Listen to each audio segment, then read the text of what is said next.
Oke, terima kasih Mas Fikri. Suara saya jelas ya?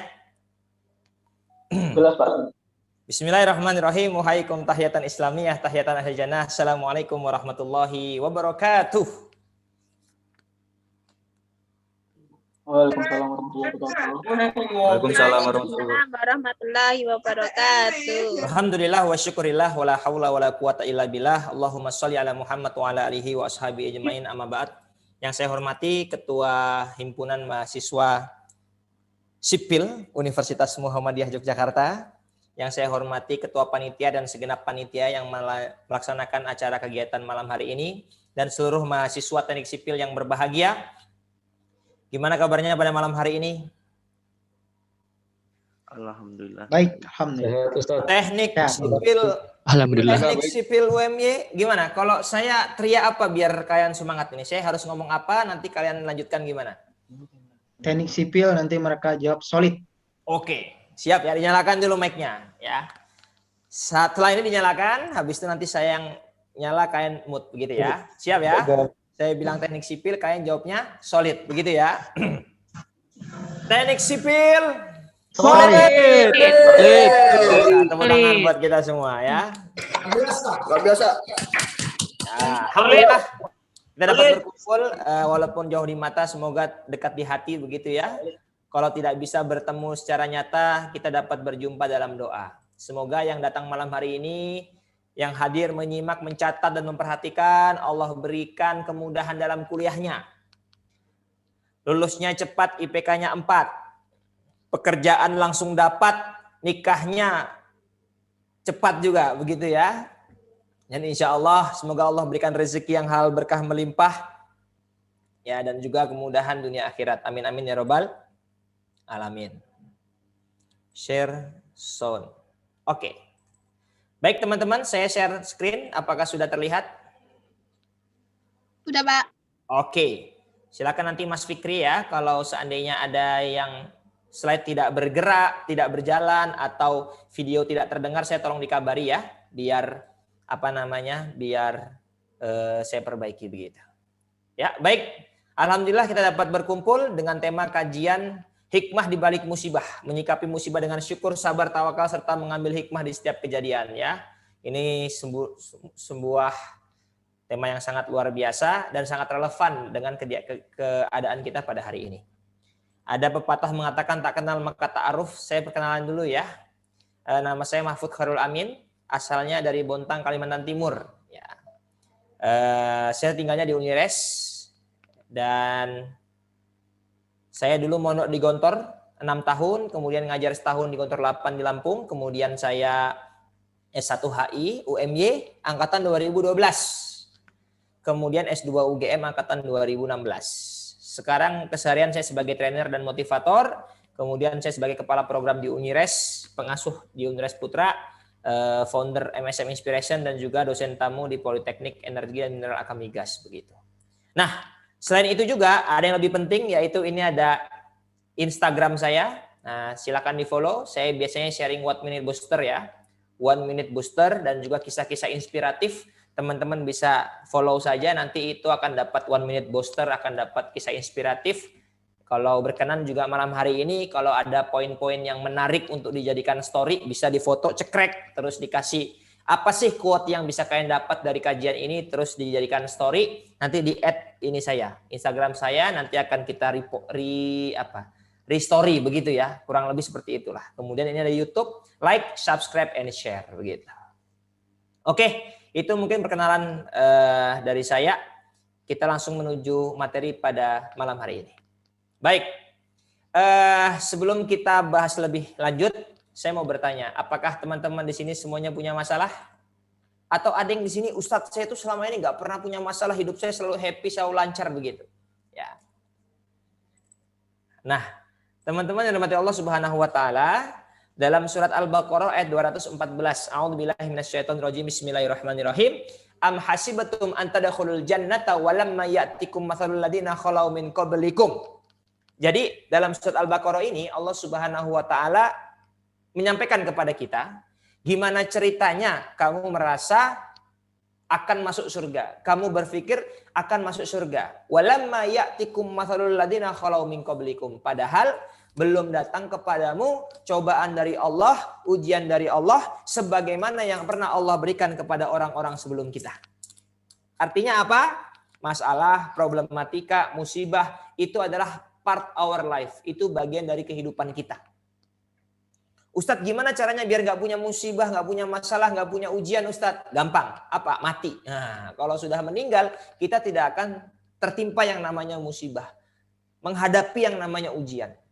Tapi inilah kehidupan, maka kita harus meyakini bahwasanya ujian, masalah itu semua adalah bagian dalam kehidupan kita. Ya, masathumul ba'sa wad-dharra wa zulzilu hatta yaqular rasul walladzina amanu ma'ahu mata nasrullah ala inna nasrullah qarib.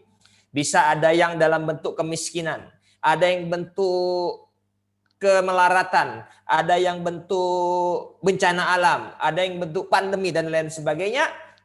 Tapi ingat, di balik itu semua ala inna nasrullah qarib. Pertolongan Allah itu amat sangat dekat. Dan poin selanjutnya, selain musibah merupakan bagian dari kehidupan kita, ujian merupakan bagian dari kehidupan kita, maka poin selanjutnya adalah masalah ujian itu membuat kita naik kelas. Teman-teman masih ingat waktu SD untuk naik ke SMP harus ujian dulu, UN dulu. Kalau lulus baru naik SMP. SMP kelas 1 naik kelas 2 ada ujiannya. Jangankan naik kelas, antar semester saja ada ujiannya. Ini kan kita masih di awal semester 2. Di awal semester genap. Mungkin semester 1 kemarin, semester 3 kemarin, semester 5 kemarin. Pasti kalian juga melakukan yang namanya ujian, barulah bisa move ke semester selanjutnya. Artinya apa? Ujian itu hasilnya cuma 2. Lulus atau tidak lulus. Kalau tidak lulus ngulang, kalau lulus kita akan naik kelas. Itulah kehidupan. Maka jadikan setiap ujian, baik ujian di kampus ataupun ujian dalam kehidupan, itu membuat kita menjadi pribadi yang lebih tinggi, pribadi yang lebih baik. Karena kalau kita lulus, kita akan menjadi pribadi yang naik kelas, pribadi yang lebih baik dibandingkan sebelumnya. Nah, rekan-rekan yang dirahmati Allah Subhanahu wa taala, ini adalah ayat favorit saya. Silakan ditulis Al-Baqarah 286 atau Al-Baqarah ayat terakhir. Apa itu? La yukallifullahu nafsan illa usaha. Allah sekali-kali tidak akan memberikan ujian kepada seorang hamba illa usaha, melainkan sesuai dengan kemampuannya. Artinya apa? Selain hidup kita memang penuh dengan ujian, selain ujian bikin kita naik kelas, tapi ternyata apa? Setiap ujian itu sesuai dengan kemampuan. Tidak ada ujian yang di luar kemampuan kita. Karena janji Allah Subhanahu wa taala dalam Al-Baqarah ini, semua ujian pasti sesuai dengan kemampuan. Artinya apa? Semakin besar ujian, semakin besar kemampuan. Semakin tinggi pohon, semakin kencang anginnya. Ya, lihat pohon kelapa yang tinggi, semakin tinggi pohon, angin semakin kencang. Dan angin kencang tidak akan mengenai pohon-pohon yang pendek, yang rendah. Tapi dia akan menggoyang pohon-pohon yang tinggi. Itulah alasan kenapa manusia yang paling berat ujiannya, yang paling banyak ujiannya di dunia ini adalah para nabi dan rasul. Kenapa? Karena keimanan mereka, ketakwaan mereka jauh di atas kita. Jelas ya? Iya. Makanya ujian dosen dengan ujian mahasiswa beda. Ujian mahasiswa dengan ujian anak SMA beda. Ujian anak SMA dengan anak SMP beda, tergantung dengan kapasitasnya, karena sesungguhnya seluruh ujian adalah sesuai dengan kemampuan. Jadi kalau kita punya masalah yang besar, katakan kepada masalah kita, hei masalah, engkau pasti sesuai dengan kemampuanku. Karena kalau aku tidak mampu, engkau tidak akan datang kepadaku. Katakan lagi kepada masalah kita, hei masalah, bisa saja engkau besar, tapi aku punya Allah yang maha besar. Rekan-rekan yang dirahmati Allah Subhanahu wa taala, maka selain itu juga terkadang musibah itu justru membawa berkah. Betapa banyak orang yang di PHK jadi pengusaha. Mungkin teman-teman kenal ada namanya Pak Sandiaga Uno. Ini pengusaha yang sangat luar biasa. Kemarin saja waktu beliau itu nyalon jadi wakil presiden dan jadi wakil gubernur DKI, kalau di total beliau itu menghabiskan uang dari kantongnya sendiri sebanyak 1 triliun, teman-teman. Nggak mainnya udah bukan miliaran lagi. Sandiaga Uno melaporkan habis pilkada dan pilpres itu dia habis 1 triliun dari kantongnya sendiri. Artinya apa? Uangnya lebih dari 1 triliun. Ya, uangnya lebih dari 1 triliun. Dan menariknya, usut punya usut, ternyata sejarahnya beliau bisa menjadi seorang pengusaha yang dahsyat itu karena dulu di PHK. Kalau dulu tidak dipecat, kalau dulu tidak di PHK, bisa jadi sampai sekarang beliau juga masih jadi karyawan. Tapi ternyata hikmah di balik pemecatannya adalah beliau menjadi pengusaha yang kaya raya. Itu adalah berbagai macam hikmah dari setiap kejadian. Saya pun punya pengalaman yang mirip-mirip begitu. Mungkin teman-teman ada, dan saya yakin di antara kalian pasti ada yang punya pengalaman, ada hikmah di balik sebuah musibah. Ya. Nah, ceritanya begini teman-teman. Waktu itu tahun 2007. Saya kelas 2 KMI, Kulliyatul Muallimin Al-Islamiyah di Gontor. Dan itu setara dengan kelas 2 SMP. Ya, tadi saya perkenalan, saya dari Bontang, Kalimantan Timur. Di Kaltim, di Bontang rumah saya, di kota saya Bontang itu, gedung paling tinggi itu tingkat 3 teman-teman. Jadi ada satu rumah tingkat 3 di pinggir jalan itu paling tinggi seBontang. Ya. Nah, anak kelas 2 SMP dari Kalimantan ke Jakarta. Wah, gedung pencakar langit luar biasa, tinggi-tinggi, kaget saya. Tapi ceritanya bukan di situ saja. Nah, singkat cerita, saya dan teman-teman harus pulang ke Ponorogo karena liburan pondok waktu itu. Akhirnya kita ke stasiun Jatinegara di Jakarta. Ketika itu kereta api karcisnya kecil segini. Ya, teman-teman kalau ada yang merasakan berarti sudah tua ya. Kalau sekarang mungkin ada yang pernah naik kereta, karcisnya bagus. Ya. Kalau dulu sekecil ini gedenya. Nah, dan dulu itu tempat duduk semerawut, asal-asalan. Ya, di kereta itu ada yang ngamen, ada yang ngemis, ada yang jualan pecel, ada yang jualan macem-macem. Apa aja ada. Karena dulu mohon maaf kereta api itu tidak setertib sekarang. Dulu siapa cepat dia dapat. Ya kalau kamu telat ya nggak dapat kursi. Begitu. Singkat cerita kereta api datang jam 10 malam. Saya dan kawan-kawan kita berlima ya, kita ke gerbong pertama. Karena menurut kita waktu itu gerbong pertama gerbong paling bagus, paling bersih, paling aman, paling nyaman begitu ya. Dan ternyata sampai gerbong pertama kita diusir ke berapa? Ke gerbong 11 teman-teman. Dan yang pernah naik kereta pasti tahu, gerbong ke-1 ke gerbong paling belakang itu jauh. Wah kita udah kesel, udah sebel, udah capek, udah ngantuk. Pokoknya campur jadi satu. Akhirnya dengan terpaksa kita ke gerbong terakhir. Gerbong terakhir itu mohon maaf ya, depan lampunya nyala, belakangnya kedap-kedip. Terus belakangnya sampai paling ujung itu gelap gulita. Jadi ya udah jauh di ujung, penumpangnya cuma di bagian depan doang. Belakang tuh gelap gulita, gelap gulita. Tapi karena kita sudah sangat lelah, sangat emosi, sangat marah, sangat ngantuk. Udah nggak takut lagi. Akhirnya hikmah pertama, kursi yang harusnya buat 3 orang saya tiduri sendiri. Kenapa? Ya nggak ada yang duduk di situ. Teman-teman yang dirahmati Allah Subhanahu wa taala, jam 3:30 subuh tiba-tiba saya jatuh dari kursi. Blok. Lampu gelap semua. Kita tunggu 10 menit, 15 menit, nggak jalan-jalan, nggak nyala-nyala. Teman saya bilang, "Wah, kayaknya ini kereta api berhenti mendadak." Tapi kok nggak jalan-jalan? Akhirnya teman saya 1 orang ngelihat keluar, ternyata di luar sudah rame. Apa yang terjadi teman-teman sekalian? Ini yang terjadi. Kereta api yang kita tumpangi ternyata kecelakaan. Ceritanya adalah, nah ini kan teknik sipil. Ya, kalian setidaknya mempelajari rel kalau nggak salah ya. Karena saya ingat ada Pak Sri Atmaja itu bikin buku soal apa? Soal rel kereta api, benar ya? Pak Sri Atmaja itu, kalau saya tidak salah. Nah, teman-teman sekalian, jadi kereta api itu kan isinya cuma gerbong-gerbong. Gerbong-gerbong ini ditarik sama lokomotif. Singkat cerita, lagi kencang-kencangnya kereta api, lokomotifnya copot, teman-teman. Copot lokomotifnya. Akhirnya apa? Terjadi aksi saling mendorong antar gerbong, ya enggak? Coba deh teman-teman ya. Biasanya kan yang kedorong pasti yang depan. Nah, akhirnya apa? Itu dilihat. Gerbong 1, 2, 3, 4 keluar dari rel, terbalik masuk ke dalam sawah. Ada yang meninggal dalam kecelakaan itu, dan yang meninggal di gerbong depan. Kalaupun tidak meninggal, minimal dia merasakan sensasi lagi duduk gini dibalik, plek gitu. Dan alhamdulillah saya di gerbong 11, di gerbong 10 yang paling terakhir, saya hanya merasakan sensasi jatuh dari tempat tidur. Sedangkan teman-teman yang di depan sana, wah, itu mohon maaf teman-teman, kalau ngelihat zombie di TV, saya ngelihat zombie depan mata. Gimana ceritanya? Itu kan terbalik semua, pecah kaca-kaca, orang-orang tuh masuk ke dalam sawah, lumpur semua. Jam 3:30 subuh masih gelap, kita di stasiun, orang-orang datang, wah lumpur semua.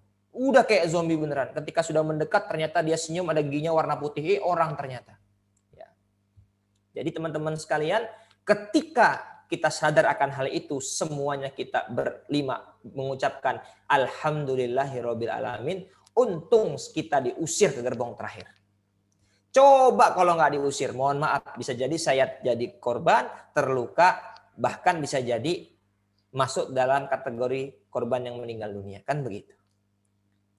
Maka rekan-rekan Allah Subhanahu wa taala, kita kembali kepada Al-Qur'anul Karim, dan surat Al-Baqarah 216 adalah jawaban dari setiap segala sesuatu yang terjadi dalam hidup kita. Asa antakrahu syai'an wa huwa khairul lakum. Bisa jadi kamu itu tidak suka, membenci sesuatu, padahal itu baik bagimu. Wa asa an tuhibbu syai'an wa huwa syarrul lakum. Dan bisa jadi kamu mencintai sesuatu, menyukai sesuatu, padahal itu buruk bagimu. Wallahu ya'lamu antum la ta'lamun. Allah Maha tahu dan kita nggak tahu apa-apa. Gerbong pertama bagi kami itu gerbong yang paling bagus. Yang paling the best. Ternyata kita diusir ke gerbong yang gelap, yang kotor, yang sepi, yang ngeri, yang serem. Ternyata gerbong terakhir menyelamatkan nyawa kita. Maka Allah menutup ayat ini, Allahu ya'lamu antum la ta'lamun. Allah Maha tahu, kita nggak tahu apa-apa. Jelas ya? Jadi setiap apa yang terjadi, Allahu ya'lamu antum la ta'lamun. Mungkin di sini ada yang mohon maaf pernah daftar kampus negeri, nggak diterima.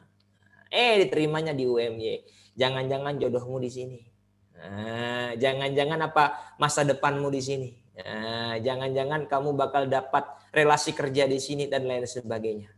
Pasti ada hikmah di setiap kejadian. Masalahnya hikmah itu di belakang. Karena kalau di depan namanya muqaddimah, ya. Kan begitu. Maka kita harus bersabar dengan memegang teguh Al-Baqarah 216. Nah, pertanyaan selanjutnya, ada nggak sih yang punya pengalaman seperti saya? Bisa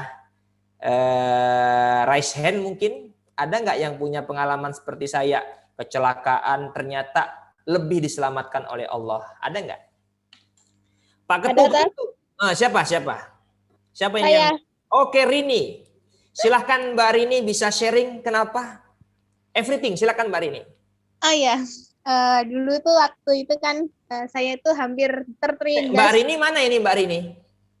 Unires Pak, Unires. Oh, coba dinyalakan ininya. Saya nggak tahu kamu di mana ini. Apa? Ini apa? Ini apa? Apa sih? Kamera. Sebentar.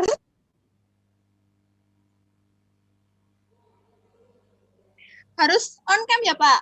Ya enggak. Ya kalau nggak bisa nggak apa-apa. Lanjut, silakan Mbak Rini. Ya, dulu tuh mau SMA. Oke. Itu, ya, baru pertama kali itu tuh keluar dari kota gitu.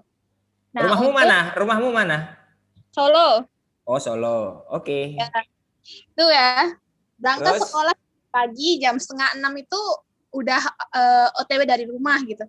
Oke. Nah, ketika itu di pertengahan jalan itu tuh saya itu tiba-tiba jatuh gitu, keserempet mobil pick up dan depannya saya itu truk gitu kan. Terus waktu itu hampir saja saya itu tertindas gitu. Tapi Allah menyelamatkan gitu. Dan Allah juga menghendaki saya itu masih hidup gitu Pak. Terus dari situ ada juga nih ada lagi gitu. naik gunung nih Pak, naik gunung. Oke. Cuaca ekstrim nih ya, hujannya lebat banget, hampir masuk jurang juga, cuman diselamatkan oleh akar pohon gitu. Saya kecantol gitu loh, kecantol. Nah akhirnya ya udah gitu Pak, alhamdulillah selamat juga gitu. Banyak sih kisah yang hampir mendekati maut gitu, tapi ketika itu Allah itu tidak menghendaki bahwasanya tuh saya itu mati di hari itu gitu. Oke. Dan Allah menginginkan saya hidup untuk berbuat baik, lebih baik dari yang sebelumnya gitu. Oke, luar biasa. Terima kasih Mbak Rini, pengalaman yang sangat luar biasa ya. Yang lain mungkin ada yang mau sharing? Coba Pak Ketu. Saya sharing apa ya? Ada mungkin pengalaman begitu?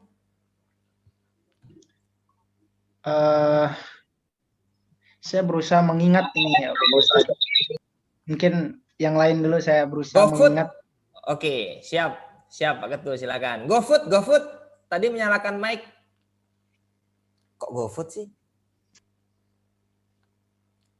Oke, kita lanjut dulu ya kalau begitu. Ada lagi nggak teman-teman? 5, 4, 3. Mas Fikri, ada nggak Mas Fikri? Kalau diingat-ingat kayaknya belum ada Pak Ustadz. Oke, nggak apa-apa. Tenang saja, tenang. Tidak apa-apa. Ya.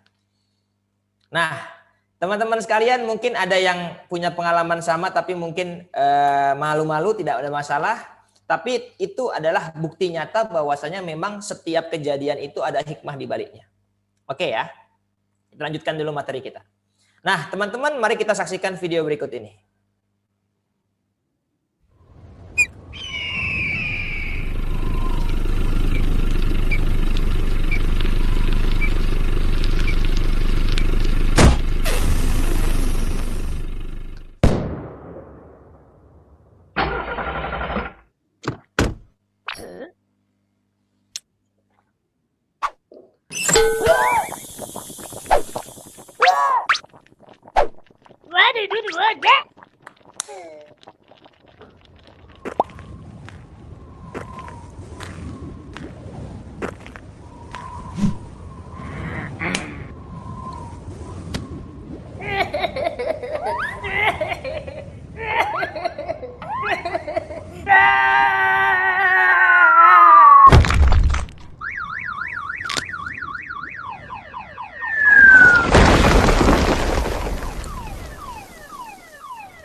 Alhamdulillah. Iya, baik. Pak Ketu, nyalakan mic-nya, Pak Ketu. Mohon maaf, tadi suaranya terdengar ya? Suara videonya terdengar ya? Suara video. Terdengar. Oke, apa yang bisa didapatkan dari video tadi terkait materi kita pada hari ini? Baik, kadang orang menganggap bahwa musibah itu adalah sesuatu yang selalu negatif begitu.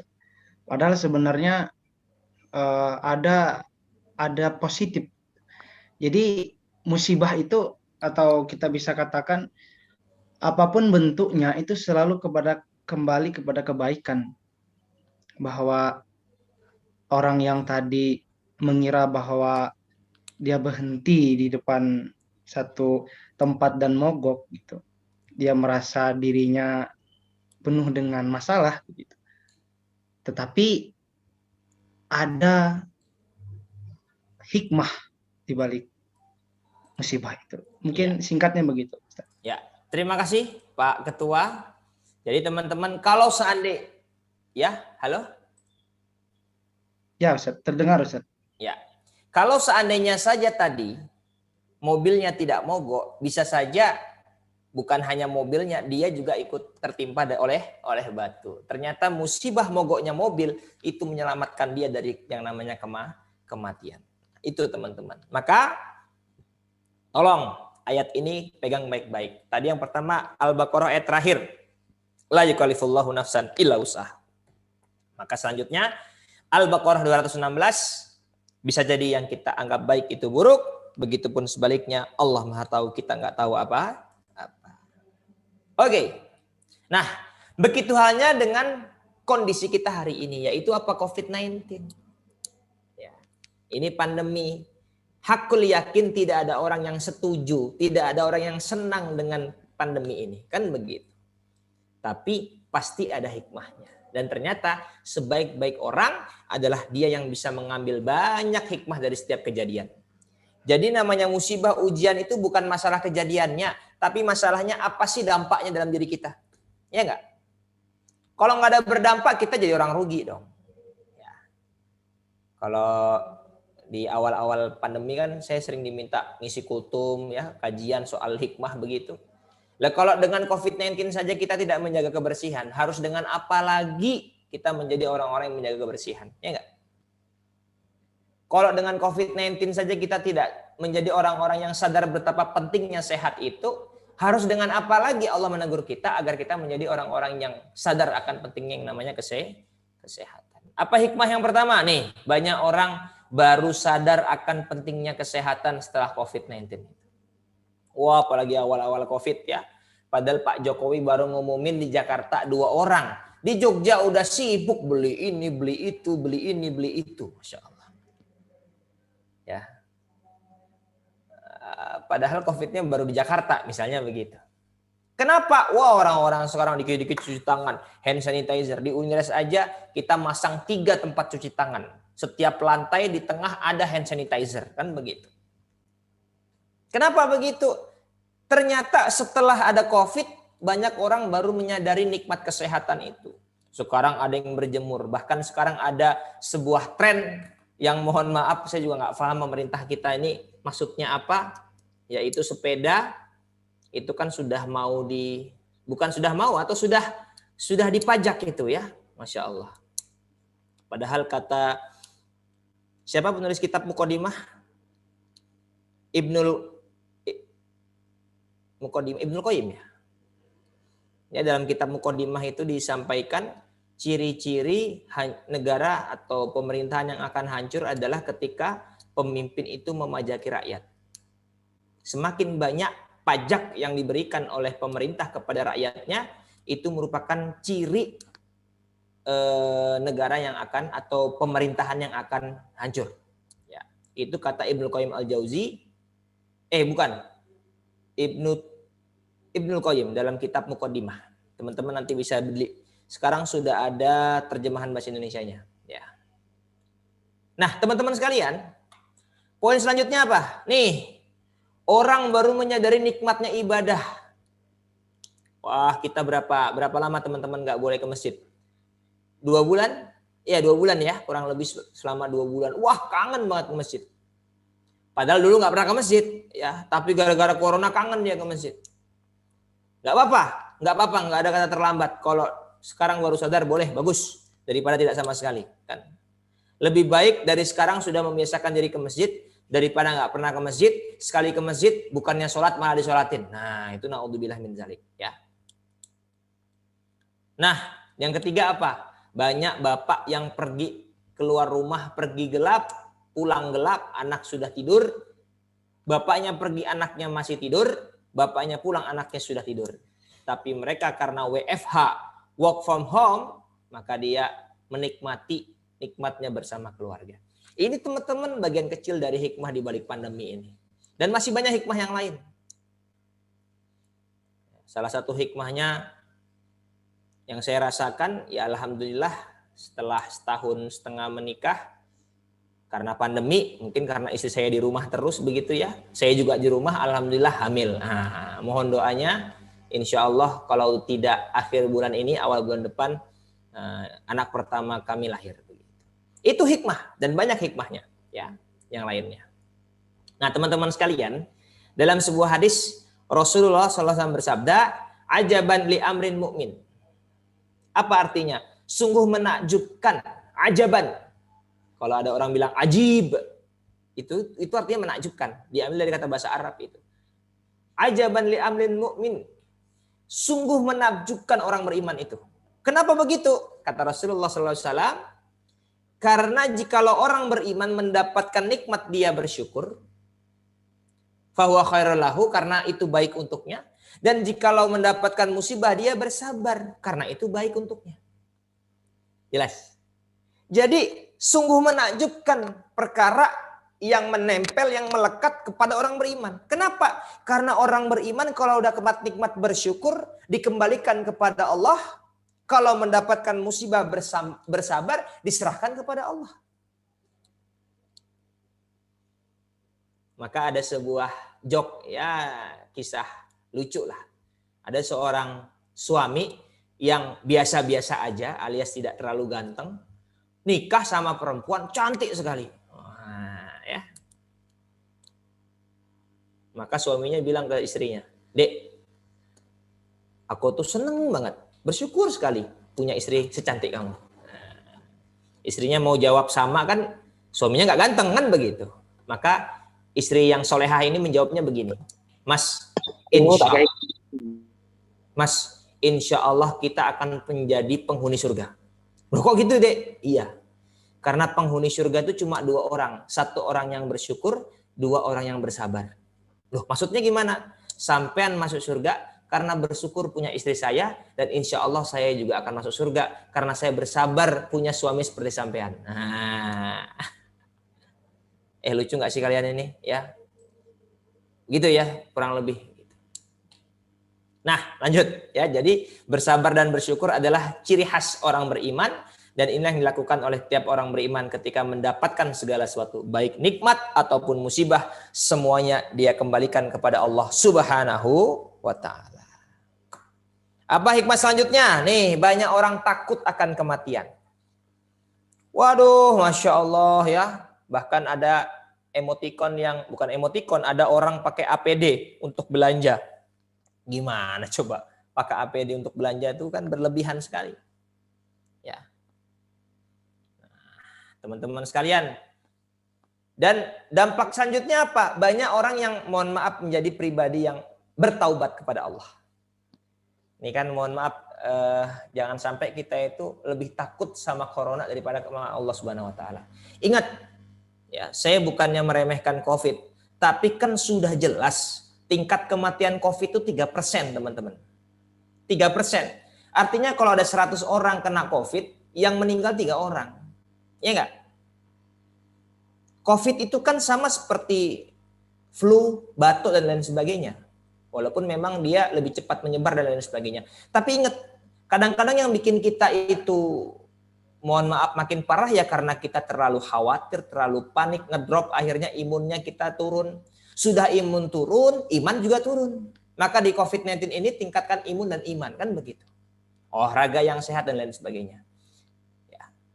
Makanya mohon maaf orang-orang yang di lapangan ya, yang di jalan, yang ini, yang itu, anak-anak teknik sipil itu kan, mohon maaf itu kalau kena COVID mungkin dia istirahat yang cukup, ya, atau dia kena COVID tapi nggak sadar, aktivitas seperti biasa sembuh lagi.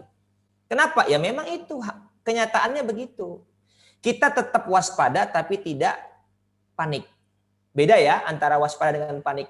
Panik itu waduh gimana. Tapi kalau waspada itu ya tetap jaga jarak, pakai masker, cuci tangan gitu. Tapi hati tetap tenang. Nah, gitu ya. Kita lanjutkan. Nah, teman-teman sekalian, kenapa kok saya mengajak dari pandemi ini kita menjadi pribadi yang bertaubat? Karena kalau dengan COVID-19 kita nggak taubat, harus dengan apa lagi Allah menegur kita gitu loh.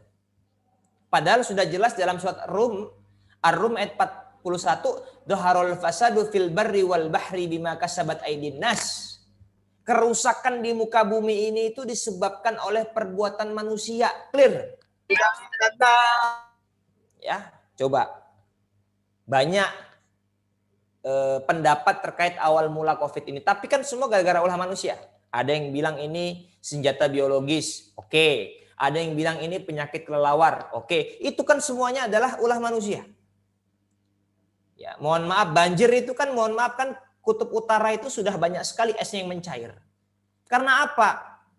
Ya, pohon-pohon ditebangin dan lain sebagainya. Akhirnya lapisan ozon itu ya. Dan lain sebagainya. Wah, macam-macam.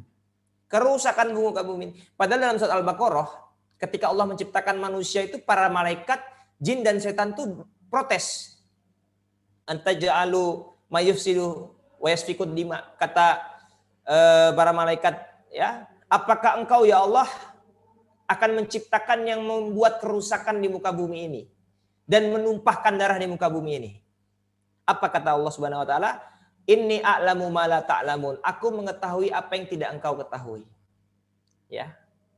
Dan inni ja'ilun fil ardi khalifah. Allah menciptakan kita itu sebagai khalifah.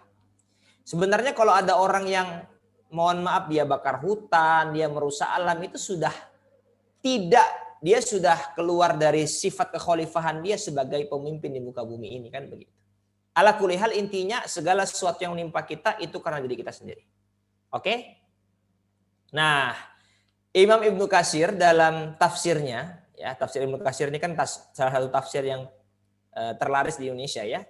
Beliau menyampaikan salah satu pengertian dari Ar-Rum ayat 41 ini adalah, teman-teman sekalian, barang siapa yang bermaksiat kepada Allah di muka bumi ini, berarti dia telah berbuat kerusakan. Ya, karena perbaikan muka bumi ini adalah dicapai dengan ketaatan kepada Allah Subhanahu wa taala. Maka kenapa penting ada orang beriman di muka bumi ini? Karena kalau tidak ada orang beriman, semua orang bermaksiat, maka akan turun bencana dari Allah Subhanahu wa taala. Ya. Nah, jadi mohon maaf, Ustadz, saya kan tidak membakar hutan, tapi ternyata menurut Imam Ibnu Katsir, kalau kita melakukan sebuah kemaksiatan, melakukan sebuah kemungkaran, itu sudah merupakan bagian dari merusak bumi. Jelas ya? Jadi kalau kita bermaksiat, itu kita sudah menyalurkan sebuah kerusakan di muka bumi. Jadi jangan diartikan hanya sekedar bakar hutan dan lain sebagainya, tidak. Tapi ternyata kalau kita melakukan sebuah kemungkaran, itu merupakan bagian dari membuat kerusakan pada bumi. Nah, dalam surat Asy-Syura ayat 30, wa ma asabakum min musibah fa bima kasabat aydikum wa ya'fu an katsir. Sama. Musibah yang menimpa kita itu adalah dari diri kita sendiri, tapi Allah menutup dengan sebuah kalimat wa ya'fu an katsir, Allah Maha menerima kesalahan, Maha menerima taubat seorang hamba. Nah, kullu bani Adam khata' wa khairul khata'in at-tawwabun. Dan memang kita itu manusia, al-insanu makal khata' wan nisyan, manusia tempat salah dan dosa. Maka dalam sebuah hadis Rasulullah juga mengingatkan kepada kita, memang kita itu semuanya pasti pernah melakukan dosa, tapi sebaik-baik orang yang berdosa adalah at-tawwabun, dia berdosa tapi dia langsung bertaubat kepada Allah. Jadi hikmah selanjutnya, ya, dari berbagai macam hikmah COVID-19, yuk kita menjadi pribadi yang selalu bertaubat. Apa itu taubat? Taubat dari kata taba yatubu, artinya roja'a atau kembali. Kembali kepada apa? Kembali kepada jalan Allah Subhanahu wa taala. Dari maksiat menjadi taat, ya. Dari amalan laknat menjadi mendirikan sholat, ya. Dari melanggar menjadi mentaati aturan Allah Subhanahu wa taala. Nah, ini teman-teman yang disampaikan dengan istilah taubatan nasuha. Nah, ini kalau mohon maaf ada yang bertanya, Ustadz, gimana sih taubatan nasuha itu? Ada 5 dimensi taubat. 1, menyadari kesalahan. 2, menyesali kesalahan. Karena banyak orang yang sadar tapi nggak menyesal. Ya, mohon maaf.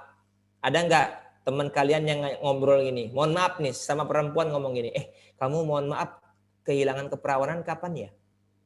Aku itu kehilangan keperawanan waktu SMP loh. Jadi dia itu tahu dia salah. Ya, itu kan berzina. Ya, sama aja berzina kan begitu. Dia tahu dia salah tapi dia nggak nyesal. Bahkan tidak hanya tidak menyesal, dia malah bangga dengan kesalahan itu. Itu kalau dalam kategori kolbun mayit, itu hati yang mati. Hati yang mati adalah hati yang ketika melakukan kesalahan dia tidak menangis. Dia tidak merasa bersalah, bahkan dia bangga dengan kesalahannya. Na'udzubillah min dzalik. Makanya poin pertama menyadari, poin kedua menyesali. Karena banyak orang sadar dia salah, tapi dia nggak menyesal. Na'udzubillah, apalagi kalau dia sampai bangga. Kamu nggak pernah pacaran ya? Oh, aku sudah 10 kali pacaran. Masya Allah. Itu bangga dia dengan kesalahannya. Orang pacaran itu kan maksiat. Maksiat mata, maksiat lisan, maksiat tangan, dan lain sebagainya. Nah, setelah menyadari kesalahan, menyesali kesalahan, barulah mohon ampunan kepada Allah Subhanahu wa taala. Tidak sampai di situ dan juga berjanji tidak mengulangi. Maka ada istilah jangan tobat tuh tobat sambel. Tobat cabe. Wah, pedes, sambelnya pedes, kapok aku. Besoknya makan sambal lagi dia. Itu tobat cabe. Maka poin keempat adalah berjanji tidak mengulangi. Dan yang terakhir adalah menutup kesalahan dengan amalan soleh. Kalau dulu kerjaanmu dugem, malam-malam jam 1 jam 2 masih melek, tapi karena dugem, naudzubillah bermaksiat, maka kamu ganti tahajud. Dan Allah tidak menyuruh kita tahajud sebentar, tapi tidak tahajud sepanjang malam, tapi tahajudnya tidur dulu baru bangun. Kenapa? Suatu ketika ada sahabat yang tahajud tiap malam, kata dia, ya Rasulullah, saya akan tahajud nggak tidur. Apa kata Rasulullah? Nggak boleh. Saya itu tidur, saya juga bangun. Irma Damayati, apakah ada yang ingin disampaikan? Silahkan Irma. Irma Damayati, apakah ada yang ingin disampaikan? Irma, 5, 4, 3, 2, 1. Mungkin pegel, makanya dia angkat tangan begini ya. Mungkin pegel ya. Nah, kalau pegel tangannya gini aja. Jangan. Oke, mungkin kepencet, nggak apa-apa. Lanjut. Nah, teman-teman yang dirahmati Allah Subhanahu wa taala, yuk kita bertaubat sebelum terlambat. Kapan Allah menutup taubat kita? Innallaha yakbalu taubatal abdi malam yugorgir. Sebelum ruh di kerongkongan. Coba tarik napas semuanya ya. Coba 1, 2, 3. Keluarkan. Kurang dalam. Sekali lagi tarik napas yang dalam. Keluarkan yang pelan-pelan. 1, 2, 3. Keluarkan. Mohon maaf. Apakah ruhnya masih di dalam tubuh atau sudah nyampe kerongkongan? Masih dalam tubuh ya. Artinya apa? Allah masih menutup. Allah masih membuka pintu taubat lebar-lebar. Kenapa? Kalau sudah sampai di kerongkongan, sampai di tenggorokan ini, Allah menutup taubat. Makanya Fir'aun itu diriwayatkan dia bertaubat. Masalahnya Fir'aun itu bertaubat, tapi ruhnya sudah di kerongkongan ketika dia mau tenggelam. Apa? Artinya Allah sudah menutup pintu taubat. Itu Fir'aun. Ya. Nah, selagi kita masih bisa bernafas dengan baik, artinya Allah masih membuka pintu taubat kepada kita. Nah, kenapa harus bertaubat? Karena mohon maaf, kematian merupakan sesuatu yang paling dekat. Ya, seorang murid ya, ketika itu rame-rame belajar dengan Imam Ghazali. Imam Ghazali bertanya, apa yang paling jauh? Maka murid-murid menjawab Cina dan lain sebagainya. Apa kata Imam Ghazali? Yang paling jauh adalah masa lalu. Apa yang paling besar? Yang paling besar adalah nafsu. Apa yang paling tajam? Yang paling tajam adalah lidah. Apa yang paling ringan? Yang paling ringan adalah meninggalkan sholat. Apa yang paling berat? Yang paling berat adalah amanah. Dan apa yang paling dekat? Kata Al-Imam Ghazali, yang paling dekat adalah kematian. Ya. Kaifa takfuruna billah? Bagaimana ceritanya kamu tuh kafir kepada Allah? Kalian kufur kepada Allah. Wa kuntum amwatan, padahal kamu tuh mati. Tsumma yumitukum fa ahyakum. Allah menghidupkan kita. Tsumma yumitukum. Allah mematikan kita. Tsumma yuhyikum, Allah hidupkan kita lagi. Tsumma ilaihi turja'un, dan kita akan kembali kepada Allah. Kita itu kan nggak ada dulu. Mati, Allah hidupkan. Kun fayakun, hidup kita. Nih, sekarang kita hidup nih. Habis ini kita mati. Allah mematikan kita. Nanti di padang mahsyar Allah hidupkan kita lagi. Allah masukkan kita ke surga, Allah masukkan ke dalam neraka. Jadi Allah menghidupkan dan mematikan kita itu kayak kita mencet tombol on off. Nyalain lampu, lek, hidup. Matiin, plek, hidup. Udah gitu doang. Maka selemah itu diri kita, kok bisa-bisanya kaifa takfuruna billah? Kita itu kufur kepada Allah. Kita itu kafir kepada Allah. Gimana ceritanya coba? Ya. Nah, ini teguran buat kita. Maka kita belajar dari Al-Imam At-Tirmidzi. Ya, mari kita saksikan video berikut ini.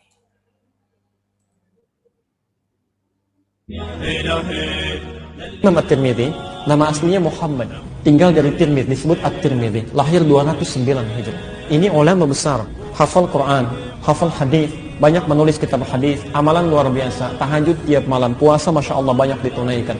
Tapi di akhir hidupnya, itu masih sempat menangis sampai buta matanya. Ketika ditanya kenapa, kata Imam At-Tirmidzi, saya takut ketika diwafatkan oleh Allah, belum cukup bekal saya untuk pulang. Anda bisa nggak bayangkan?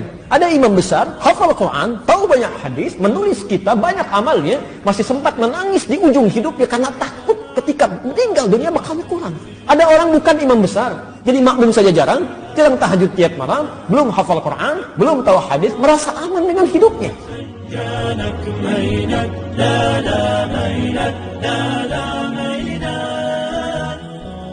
At-Tirmidzi, nama aslinya Muhammad, lahir di Tirmidz, maka panggilannya At-Tirmidzi. Ini ulama besar hafal Quran. Bukan hanya hafal hadis, bahkan meriwayatkan hadis. Di akhir hidupnya beliau nangis sampai buta matanya. Ketika ditanya, ya Syekh, kenapa engkau menangis sampai buta matamu? Kata Imam At-Tirmidzi, aku takut amal perbuatanku belum bisa mengantarkanku ke surga. Bisa kita bayangkan teman-teman, ulama besar, seorang imam, hafal Quran, nangis sampai buta karena takut belum sanggup masuk surga. Gimana dengan kita? Imam bukan, jangankan jadi imam, jadi makmum aja masbuk. Jangankan hafal, tahu hadis aja enggak, Quran enggak hafal. Kok bisa-bisanya kita merasa amalan kita sudah cukup untuk membawa kita ke surga Allah Subhanahu wa taala. Ya, dan kematian kata Imam Ghazali sesuatu yang paling dekat, dan dalam An-Nisa ayat 78 Allah menegaskan kematian adalah sesuatu yang tidak bisa kita lari darinya. Aina ma takunu yudrikkumul maut, dimanapun kamu berada, yudrikkumul maut, kematian pasti mendapatkan kita. Walau kuntum fi burujim musayyadah, walaupun kita berada pada dinding, pada tembok yang kokoh sekalipun. Ada seorang ibu dan anak. Jadi anaknya itu mau keluar negeri, sudah siap koper, sudah siap tiket, tinggal terbang aja. Nah, waktu dia mau terbang, namanya anak yang soleh, izin sama ibunya. Tiba-tiba ibu ini punya firasat buruk. Apa kata ibunya? Nak, kamu gak usah berangkat ya. Loh, kaget kan dia. Tinggal berangkat, koper udah siap, semua udah siap. Kok gak boleh berangkat? Apa kata ibunya? Firasat ibu gak enak nih. Oh, marahlah anaknya. Ya, marah. Mungkin kalau kita seperti jadi anak itu, mungkin kita tetap berangkat. Tapi ini karena anak yang soleh, taat sama ibunya, ya dia nggak jadi berangkat karena ibunya nggak mengizinkan. Tapi ya dia emosi. Akhirnya dia tidur biar menghilangkan emosinya. Dia lempar kopernya, dia tutup pintu kamarnya, dia tidur. Biar apa? Kan kalau marah berdiri duduk, kalau duduk berbaring kan begitu. Tidurlah dia. Ibunya nonton TV, ada breaking news. Apa isi breaking newsnya? Pesawat yang harusnya ditumpangi anaknya itu kecelakaan. Semua awak kapal, awak pesawat meninggal dunia termasuk pilotnya. Wah, ibunya langsung alhamdulillah, untung anakku nggak jadi naik pesawat. Kenapa? Kalau anakku naik pesawat, jangan-jangan beliau juga sudah meninggal. Dipanggil anaknya, nak lihat nih nak, pesawat yang kamu naiki kecelakaan. Nak lihat nak, alhamdulillah untung kamu nggak jadi naik. Begitu. Anaknya tidak menjawab. Maka sang ibu pun mengetok pintu, dibukalah pintu kamarnya, anaknya sedang tidur dibangunin sama ibunya. Nah bangun nak, lihat ini, lihat TV, lihat berita, pesawatmu kecelakaan. Ternyata teman-teman, anaknya tidak bangun dan anaknya sudah meninggal dunia. Loh Ustadz kok bisa? Ya iya karena kematian gak nunggu kecelakaan. Aina ma takunu yudrikumul maut. Kalau emang sudah waktunya meninggal, ya meninggal. Kalau belum meninggal, biarpun kecelakaan pesawat terbang, tetap tidak meninggal. Kemarin saya baca berita, ada kecelakaan pesawat militer, ya, dan tidak meninggal. Padahal tinggi sekali itu jatuhnya kan. Itulah yang namanya kematian. Maka kafa bil mauti wa'idon. Nasihat yang terbaik itu kematian. Makanya Rasulullah itu menyunahkan kita untuk takziah. Kalau ada orang yang meninggal, kita sholatkan orang itu. Ya, teman-teman, kalau ada tetangga saudara yang meninggal, kalau bisa datang sholatkan. Biar apa? Biar kita ingat mati. Karena sebaik-baik mengingat adalah mengingat kematian, bukan mengingat mantan. Ya. Buanglah mantan pada tempatnya. Wa kafa bil mauti wa'idan. Jadi kalau ada satu nasihat yang paling baik itu kematian. Maka Rasulullah menyunahkan kita untuk sholat jenazah dan juga menjenguk orang sakit. Kenapa? Biar ingat mati. Jelas ya? Nah kalau COVID ini, mohon maaf COVID ini sudah membuat kita ingat mati kan artinya harusnya kita makin taat. Makin semangat untuk sholat. Makin semangat untuk mengerjakan amalan-amalan kebaikan kan begitu. Nah, yang menarik ini teman-teman ini. Al-Imam Sudais, Imam Besar Masjidil Haram, beliau menyampaikan. Kemungkinan kamu meninggal karena COVID 1%. Tapi kamu meninggal setiap hari karena memang udah ajal 100%. Jangan sampai kita lebih takut COVID daripada mati. Karena nggak perlu COVID kita sudah mati, gitu loh. Teman-teman sekalian, apa namanya? TBC ya, TBC itu tingkat kematiannya jauh lebih tinggi daripada COVID loh. Nggak usah takut. Jangan sampai hari ini kita lebih takut sama COVID daripada kematian. Kan lucu. Padahal kita kalau kena COVID itu kemungkinan sehatnya tinggi. Nah, kalau sudah mati nggak bisa hidup lagi kan begitu. Nah ini jangan sampai terbalik ini. Ya. Nah ada yang tahu Ustadz siapa ini namanya? Mas Fikri, Ustadz siapa ini Mas Fikri? Adi Hidayat Pak Ustadz. Nah ini Ustadz Adi Hidayat. Saya kasih tahu rahasia beliau. Itu beliau sedang di meja kerjanya. Terlihat ya ada tulisan di situ? Terlihat ya? Ada yang tahu tulisannya apa? Kita bongkar tulisannya apa? Ini dia tulisannya. Ingatlah Adi Hidayat, engkau pasti akan wafat, ikhlaskan niat, carilah bekal akhirat. Itu tulisan di meja kerja Ustadz Adi Hidayat. Ya. Bahkan ada beberapa ustadz yang dia sudah beli kain kafan. Dia sudah booking kuburan. Biar apa? Biar semangat ibadahnya. Kenapa? Karena ingat dengan kematian. Yuk ke masjid. Jangan sampai nggak pernah ke masjid. Sekali ke masjid bukannya sholat malah disolatin. Kan ngeri ya. Nah, karena kita sudah tidak punya alasan di hadapan Allah Subhanahu wa Ta'ala. Banyak orang seringkali beralasan, aku tidak bisa hafal Quran karena aku sibuk. Subhanallah, di hari kiamat nanti Allah akan hadirkan orang-orang yang lebih sibuk daripada kita. Dia punya anak 10, dia berhasil mendidik anaknya menjadi hafizah. Subhanallah. Banyak orang punya 1 anak, 2 anak tidak bisa mendidik anaknya. Apa alasan kepada Allah Subhanahu wa Ta'ala di hari kiamat? Ketika Allah bertanya, kalian mengatakan aku sibuk, aku tidak punya waktu. Apa alasan kita kepada Allah Subhanahu wa Ta'ala? Kita berkata, saya punya waktu ke masjid. Allah datangkan ini orang tidak punya kaki rajin ke masjid. Apa alasan kita? Kita berkata, aku tidak punya waktu baca Quran. Allah datangkan orang buta, ini hambaku. Buta, tidak bisa melihat. Dia hafal Al-Quran. Mau kemana kita lari? Kita sudah tidak punya alasan di hadapan Allah Subhanahu wa Ta'ala.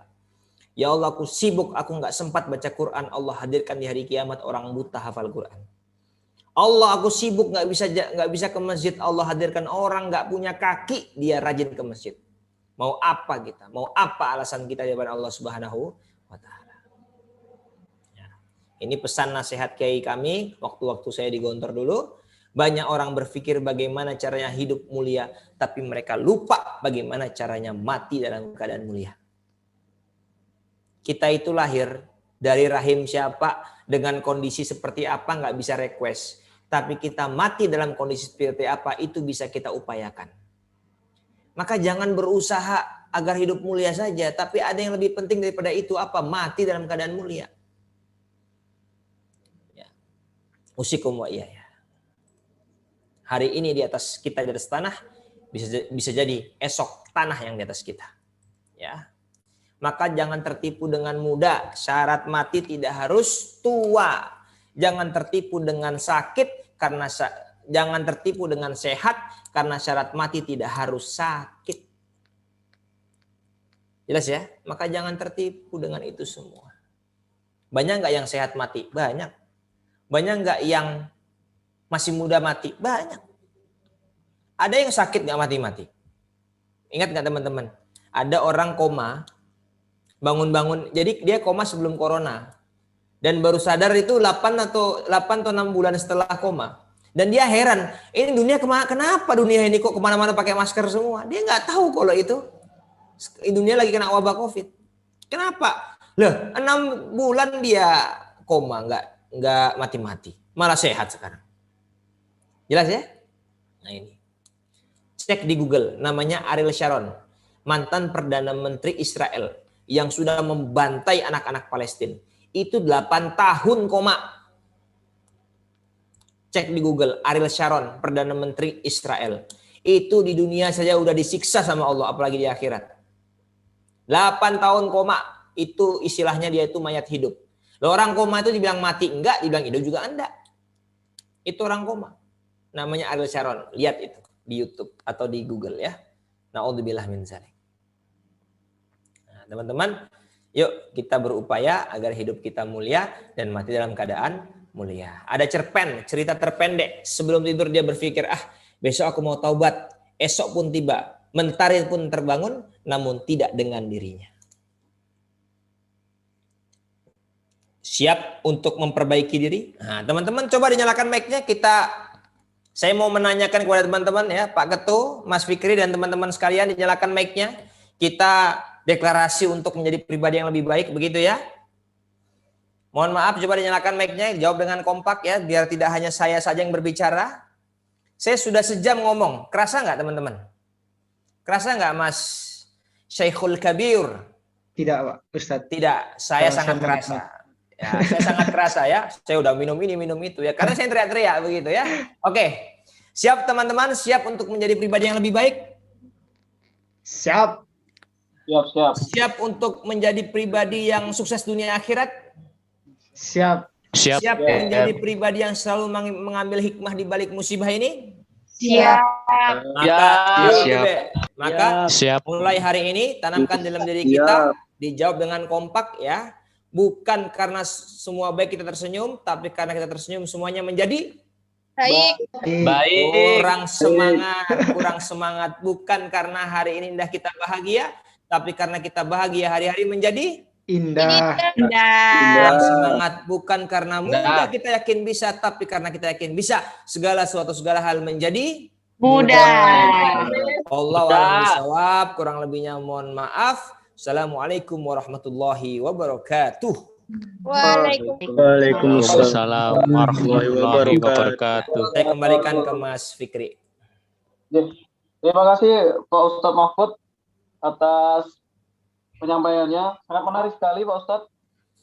Dari kita COVID ini juga tadi saya melihat melihat pernyataan Pak Ustadz, dari COVID kita bisa menyadari nikmat kesehatan, mencari nikmat ibadah, nikmat bersama keluarga, banyak orang takut akan kematian dan pribadi yang bertaubat. Nah, saya sangat menarik dengan background-nya Pak Ustadz ya. Dari S1 juga ternyata dari UMY Pak Ustadz. Habis itu S2-nya di UGM. Dan juga menjadi motivator di berbagai tempat. Sangat menarik Pak Ustadz. Untuk sesi selanjutnya adalah kita ada sesi tanya jawab. Oke, bagi teman-teman semua jamaah yang mau bertanya kepada Ustadz Mahfud ini, monggo boleh raise hand atau bisa langsung menghidupkan mic-nya.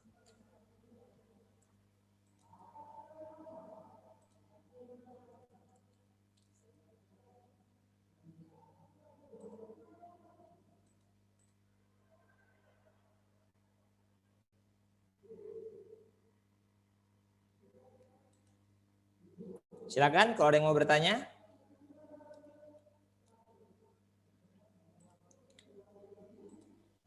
Silakan teman-teman kalau ada yang mau bertanya.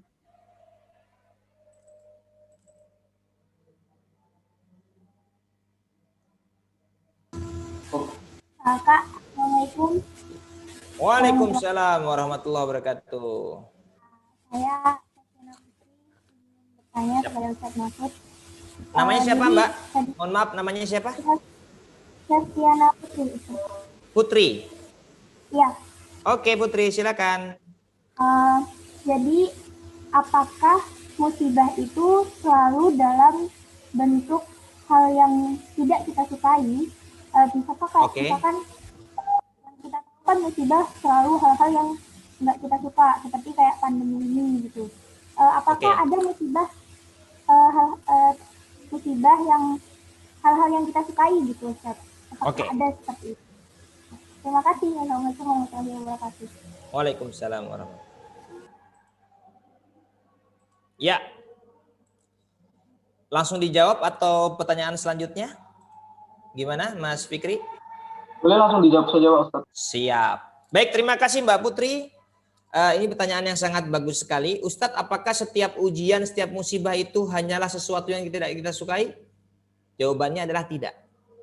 Kenapa? Banyak orang itu lulus dengan ujian-ujian kesulitan.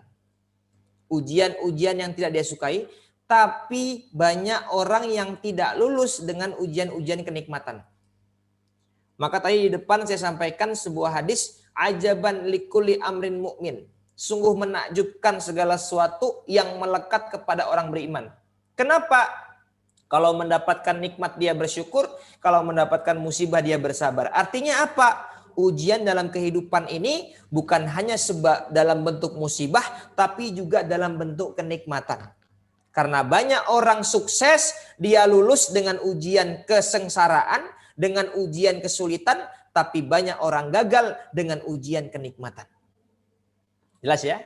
Jadi ternyata kenikmatan itu bisa menjadi ujian. Maka barometernya adalah, patokannya adalah setiap segala yang terjadi itu harus membawa keberkahan. Jadi kata kuncinya adalah keberkahan. Ustadz, apa itu keberkahan? Dalam pengertian berkah itu adalah ziyadatul khair, bertambahnya kebaikan. Itu patokannya. Ya. Jadi, kalau seandainya segala sesuatu yang terjadi itu menambahkan kebaikan atau berkah, maka bisa jadi itu bukan ujian tapi malah nikmat. Contoh, kita sakit, gara-gara sakit dosa kita berkurang. Gara-gara sakit kita nggak jadi maksiat. Gara-gara sakit kita selalu sholat ibadah.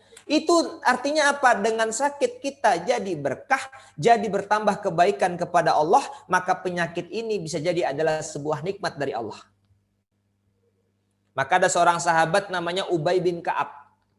Suatu ketika Rasulullah menyampaikan, kalau kamu, ada hadis Rasulullah yang artinya begini, kalau kamu demam, maka demam itu dapat menghapus dosa.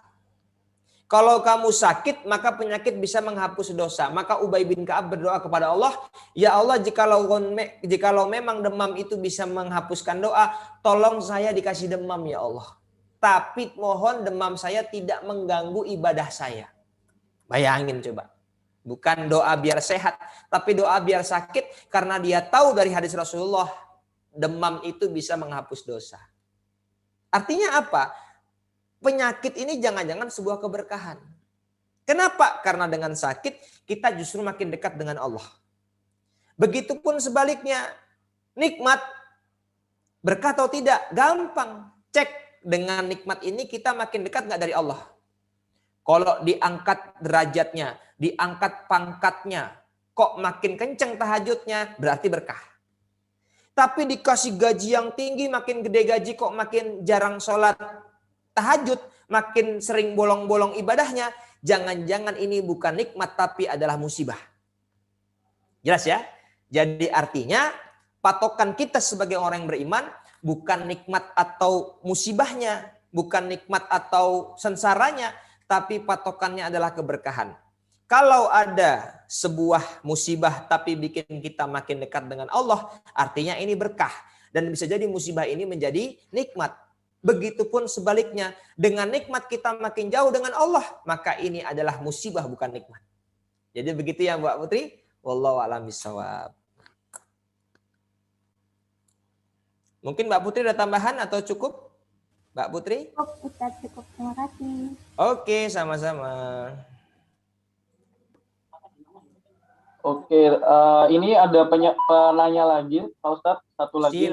Silahkan. Tapi sebelumnya saya mengingatkan untuk teman-teman UMY angkatan 2020 untuk mengisi Google Form yang ada di room chat ya. Itu untuk presensi kalian di pelajaran agama, mata kuliah agama Islam. Oke. Sekarang ini pertanyaan. Sebentar. Fi Ibrahim. Ya Ibrahim. Waalaikumsalam warahmatullahi. Alhamdulillah. Now I want to ask you. Yeah, I want to ask you. Ayo.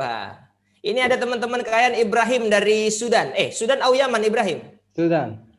Sudan, Masya Allah. Ya, ini teman angkatan kalian dari Sudan. Fi soal Ibrahim? Naam, yujad soal. Ayo, fadal. Baik bahasa Arab atau bahasa Inggris? Everything. MashaAllah. But my question, I think some people, these people, he think Allah to need pray to people. Okay. But actually, Allah he not pray to in people. So why people he thinking like that? Oh, why the people must pray to Allah? Yeah, لماذا الناس يفكرون الله إن الله يريد الصلاة. طيب. Syukran. Afwan. Ya. Utarjim awalan. Jadi Ibrahim ini bertanya kenapa orang-orang itu harus berdoa, harus beribadah kepada Allah, kan padahal Allah itu maha segalanya, kan begitu. Jawabannya ya bismillah. Ini soalnya susah ini ya. Kalau orang ini soalnya baik. Allah Subhanahu wa ta'ala yaqul fil Qur'anul Karim wa idza sa'alaka ibadi anni fa inni qarib ujibu da'watad da'i idza da'ani fallastajibu li wal yu'minu bi la'allahum yarshudun. Ya. Anna du'a wa kadzalikal ibadah laisa lillahi ta'ala walakin hadali lin nafar au lil insan, ya, lianna Allahu la yahtaju du'auna, Allahu la yahtaju salatuna, walakin nahnu nahtaju du'a ila Allah wa nahnu nahtaju as-salat ila Allah Ta'ala. Ya. Jadi teman-teman sekalian, bukan setiap kita berdoa, jadi bukannya Allah yang membutuhkan kita, tapi kita sebagai hambalah yang membutuhkan Allah Subhanahu wa taala. Falidzalika hunakal kafir wa hunakal muslimun. Ya. Limada Allah la yaj'alu kullan nafar hada yakunul muslim kulluhum walakin hunaka an-nasara hunakal yahudi wa hunaka al-kafirun. Lau Allahu yahtaju ad-du'a fatab'an Allahu yaj'alu kullun nas minal muslimun. Bal laisa kullun nas minal muslimun walakin min ba'dihum kafir wa min ba'dihum nasrani wa ghairu dzalik. Faladzalika yumkin al-ijabah laisa Allahu yahtaju du'auna walakin nahnu kal abdi, ya. Nahnu nahtaju ad-du'a wa nahtaju al-ibadah ila Allah Ta'ala. Hada yumkin al-ijabah minni. Fiya ziyadah mungkin Ibrahim? La tujad ziyadah. Syukran lak. Naam, jazakallahu khair wallahu alam bisawab. Jazakallahu khair. Ya. Jadi teman-teman sekalian, jadi kita beribadah kepada Allah, kita berdoa itu bukan karena Allah membutuhkan doa kita. Bukan karena Allah membutuhkan sholat kita. Tapi kita sebagai hamba, kitalah yang membutuhkan doa kita, kitalah yang membutuhkan doa kepada Allah, dan kitalah yang membutuhkan ibadah kepada Allah Subhanahu wa ta'ala. Ya, itu tadi soal dari teman kalian Ibrahim, yang mana beliau mahasiswa asing, ya. Luar biasa sekali. Terima kasih. Jazakallahu khair. Silakan Mas Fikri kalau ada pertanyaan yang lain. Oke, terima kasih. Ini ada pertanyaan dari Mas Laode Khalil Gibran. Ini karena mic-nya bermasalah, jadi lewat chat. Pertanyaannya adalah, menurut pandangan Islam, bagaimana semisal ada orang bertaubat, lalu berbuat dosa lagi, lalu bertaubat lagi, lalu berbuat dosa lagi? Karena menurut saya kesannya mempermainkan Allah.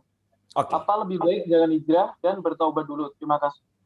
Ya, baik, terima kasih atas pertanyaannya. Nah, jadi begini, teman-teman sekalian, dalam hadis yang saya sampaikan sebelumnya, Rasulullah SAW bersabda, kullu bani adama khotta'un wa khairul khotta'in at-tawwabun. Setiap anak cucu Adam itu pasti melakukan kesalahan. Ya, jadi kita itu hari ini bertaubat, bisa jadi besok kita bermaksiat lagi. Itulah manusia. Ustadz, tapi kalau dia sobat sambal kan mempermainkan Allah. Innamal a'malu binniyah. Segala perbuatan tergantung pada niatnya. Wa innamal likulli imrin ma nawa. Dan setiap orang akan mendapatkan apa yang dia niatkan. Kalau dia mempermainkan Allah, wallahu ya'lam, Allah Maha tahu. Itu yang pertama. Jadi terus gimana dong Ustadz? Ya setiap taubat, setiap maksiat taubat. Tutup setiap maksiat kita dengan istighfar. Tutup setiap maksiat kita dengan taubat kepada Allah. Dan ternyata beberapa ulama berpendapat kalau kita bertaubat itu sebenarnya Allah sudah mengampuni dosa kita sebelum kita bertaubat. Loh, kok bisa begitu Ustadz? Karena yang menggerakkan, menggetarkan hati seorang hamba itu kan kalau Allah tidak menghendaki tidak akan bergerak hati dia. Jelas ya? Jadi sebagaimana hadis yang saya sampaikan sebelumnya, wa khairut khotoina at-tawwabun, dan sebaik-baik orang yang melakukan sebuah kesalahan adalah dia yang bertaubat kepada Allah.